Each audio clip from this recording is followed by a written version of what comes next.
भक्ति में तीर्थ, व्रत, उपवास और पूजन 4 प्रकार बताए। भक्ति में 4 प्रकार बताए, एक तीर्थ यात्रा, एक व्रत, उत्सव और पूजन। 4 प्रकार से मेरी भक्ति कर। देवी पूजा के विविध प्रकार के वर्णन बताए कि मां भगवती की पूजा के अनेक प्रकार हैं। एकोपचार, पंचोपचार, षोडशोपचार, त्रिंशोपचार, राजोपचार और अन्योपचार। एक उपचार में मां भगवती को प्रणाम कर लो, उपचार हो गया। पंचोपचार में मां भगवती को याद करो, तिलक करो, पुष्प चढ़ाओ, धूप, दीप और नैवेद्य समर्पण करो।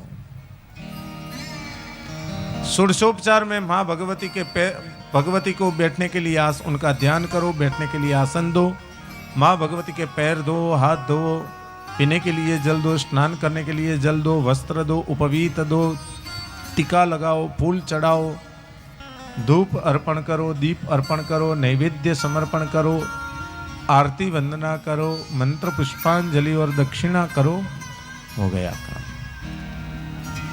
उससे बड़ा उपचार है 30 उपचार और उससे बड़ा उपचार है राजोपचार।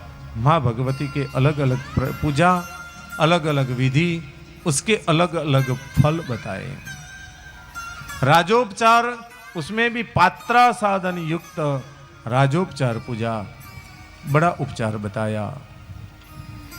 उसके बाद सृष्टि की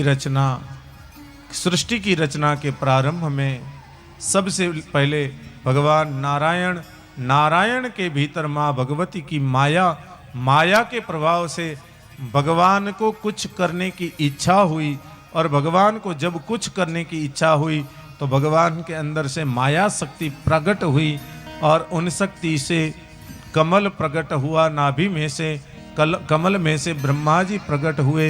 ब्रह्मा जी को तप का आदेश हुआ, ब्रह्मा जी ने बड़ी तपस्या की। तपस्या करते करते ब्रह्मा जी को उपदेश हुआ कि आप सृष्टि की रचना करो। ब्रह्मा जी ने जब सृष्टि की रचना की शुरुआत की तो उसमें 4 कुमार, 10 मानस पुत्र वगैरह उत्पन्न हुए। ब्रह्मा जी के द्वारा मनु और शत्रुपा उत्पन्न हुए। मनु और शत्रुपा को रहने के लिए स्थान चाहिए था, कोई स्थान नहीं मिल रहा था। ब्रह्मा जी सोचने लगे कि मैंने पृथ्वी की रचना की थी, पृथ्वी कहाँ चली गई। देखा तो हिरण्याक्ष नाम का असुर पृथ्वी को लेकर रसातल में चला गया था। भगवान ने मां भगवती का ध्यान किया।